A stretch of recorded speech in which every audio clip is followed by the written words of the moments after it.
Hi, this is Lekgabo, the Monistical Nerd. In our previous video, we spoke about the household fund and the operational fund. Today, we're going to talk about the very important fund, the core emergency fund. Now, before we go any further, let me remind you of something very important.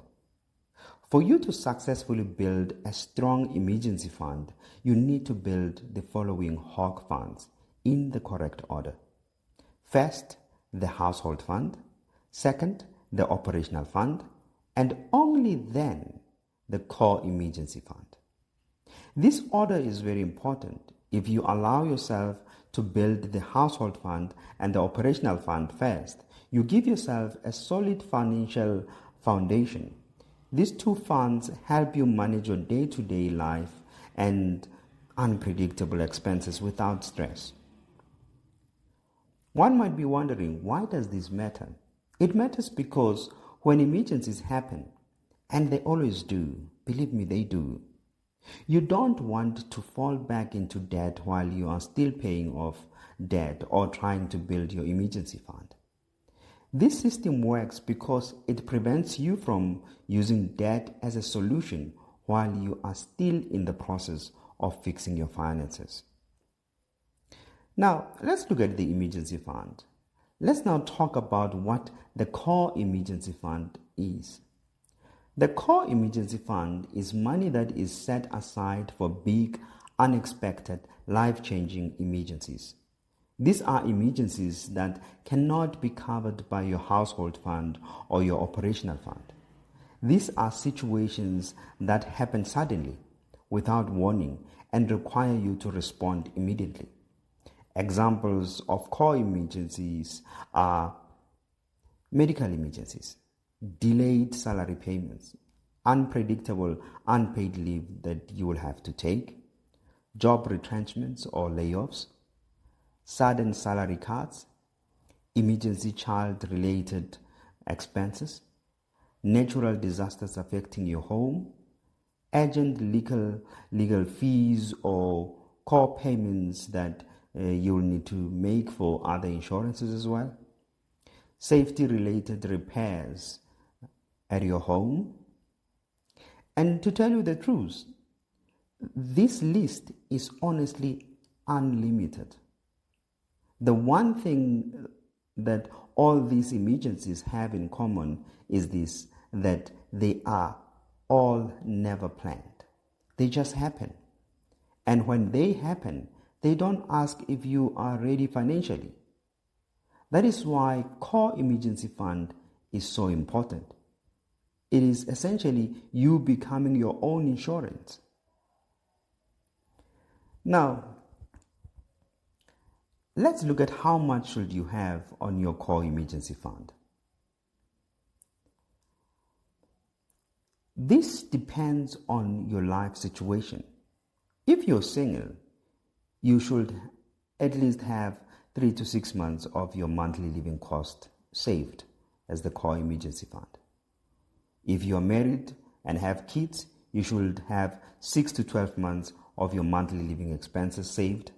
Alternatively, you and your partner should both have 3 to 6 months of your monthly living costs saved.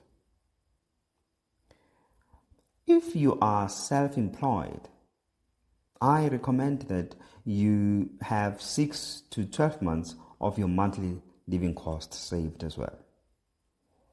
And if you're self-employed, you should have a personal core emergency fund and also a separate emergency fund for your business.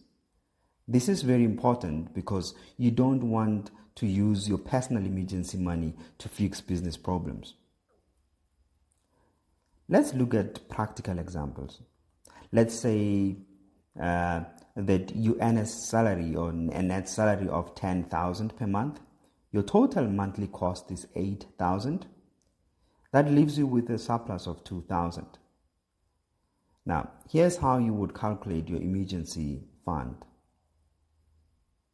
You will take your total monthly costs, not your salary, but your total monthly costs. So if you're single, the minimum emergency fund would be 8,000 multiplied by 3 months, which is 24,000. If you look at the maximum side of it, it will be 8,000 multiplied by 6 months, which is 48,000.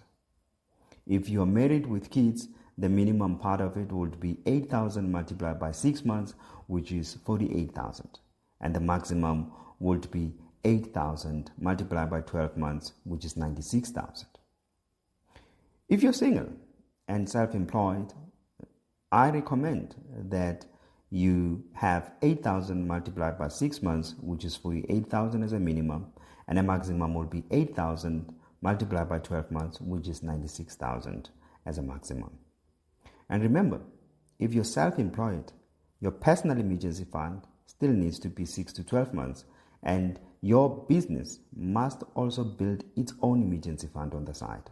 This protects you from mixing personal and business finances.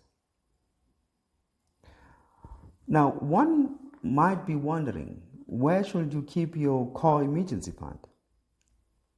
Your core emergency fund must be kept in a separate account, which is easily accessible, ideally within 24 hours, but not more than a few days. And it should be earning interest that beats the inflation. And it is important to remember that this fund is not for enjoyment. It's not for vacations. It's not for shopping sprees or indulgences. It is strictly for emergencies. Treat it with discipline and respect, and your finances will respect you in return. As you can see, the core emergency fund is the fund that stands between you and financial disaster when life goes wrong. It gives you a peace of mind. It gives you options. And most importantly, it keeps you out of debt. In the next video, we will look at the different options of where you can keep your emergency fund. Please note that the information shared in this content is for educational and informational purposes only and does not constitute a financial advice. Always consult a qualified financial advisor before making any financial decisions. This is Lekgabo, the moneystical nerd, making money and sense not mysterious. Follow for more. Thank you.